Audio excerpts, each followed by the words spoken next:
Hai teman-teman, kali ini saya sedang membuat martabak yang berpori kecil dan berserat halus. Karena hal ini sering sekali dipertanyakan di kolom komentar. Jadi kali ini saya akan mencoba menjawabnya.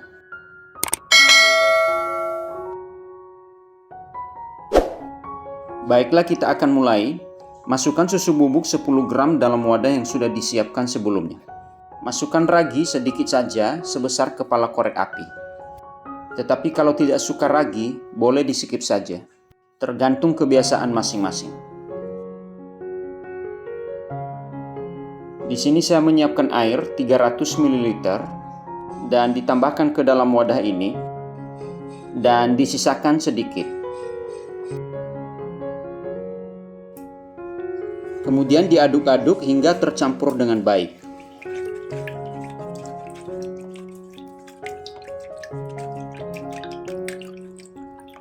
Dan sekarang masukkan tepung terigu protein sedang 300 gram dan saya masukkan 2 kali tahap ya.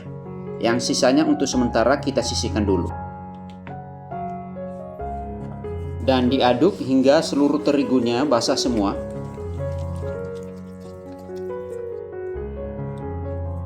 Dan masukkan lagi tepung terigu yang masih kita sisakan tadi. Masukkan semua. Dan diaduk lagi.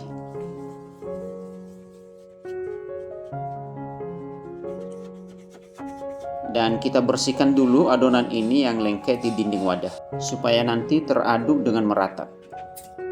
Dan sekarang kita aduk lagi, kita akan membentuk gluten dari adonan ini.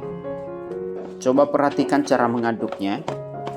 Adonannya kita tarik sambil kita seret ke dinding wadah. Seperti ini ya. Hingga adonannya itu menjadi lengket satu sama lain. Dan tahap mengaduk ini memang membutuhkan tenaga ekstra. Ya, sedikit membuat kita ngos-ngosan. Anggap saja olahraga. Dan tindakan ini kita lakukan terus-menerus hingga adonannya ini menjadi lembut dan halus. Ya, kira-kira seperti ini kondisinya. Belum halus banget sih. Dan tambahkan air yang disisakan tadi. Dan diaduk lagi hingga airnya menyatu dengan adonan.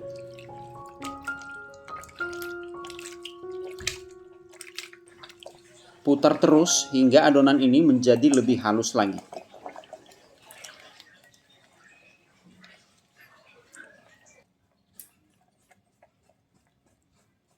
Kemudian kita koplok-koplok sedikit supaya adonannya lebih tercampur lagi. Dan ini adonannya lebih halus dari yang tadi ya.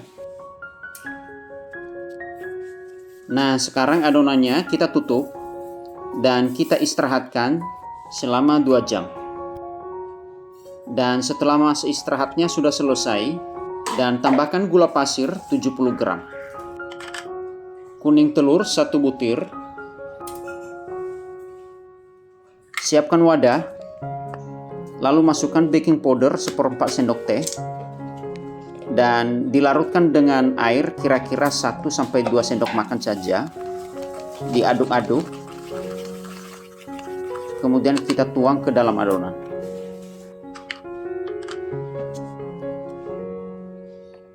Dan diaduk lagi hingga bahan tambahan ini menyatu dengan adonan.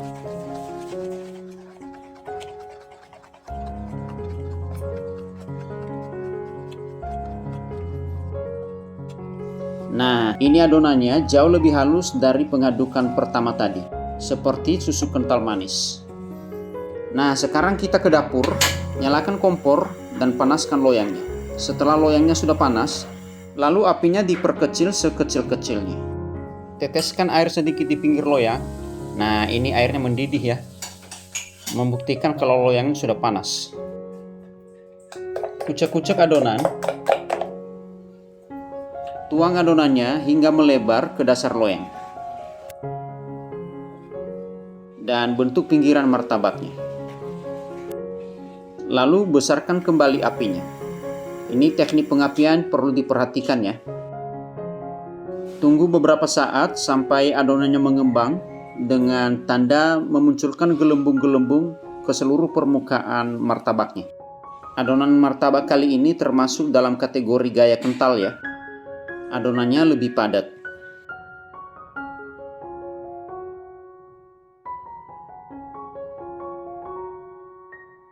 Nah, ini udah mulai muncul ya gelembung-gelembung di permukaan adonannya ya.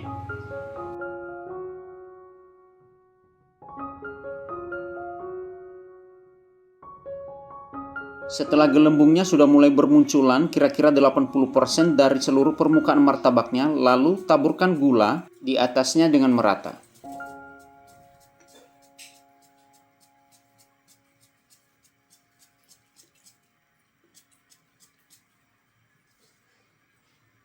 Dan kecilkan kembali apinya.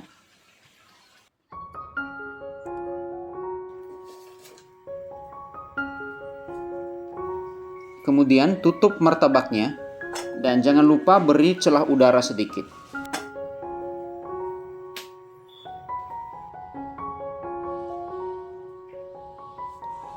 Pori-porinya belum pecah semua, kita tutup lagi.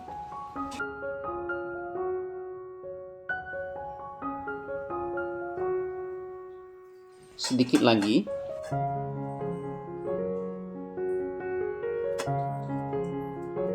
Nah, porinya sudah hampir terbentuk semua, lalu kita tutup full. Kira-kira setengah menit.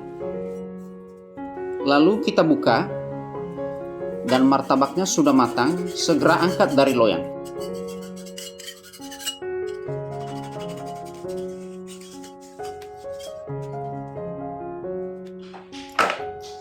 Selagi masih panas, segera berikan margarin di atasnya 1-2 sendok makan, supaya margarinnya ini meleleh dan masuk ke dalam pori-pori martabaknya. Sehingga martabaknya ini nanti menjadi lebih lembut dan rasanya menjadi lebih gurih.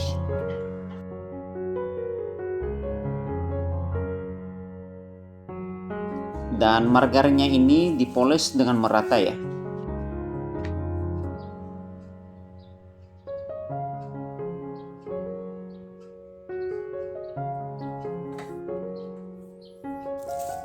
Martabaknya kelihatannya kenyal ya, karena memang memakai adonan gaya kental. Potong bagian tengahnya dan berikan topping sesuai dengan selera masing-masing. Di sini saya menggunakan keju parut ya. Terserah mau pakai apa.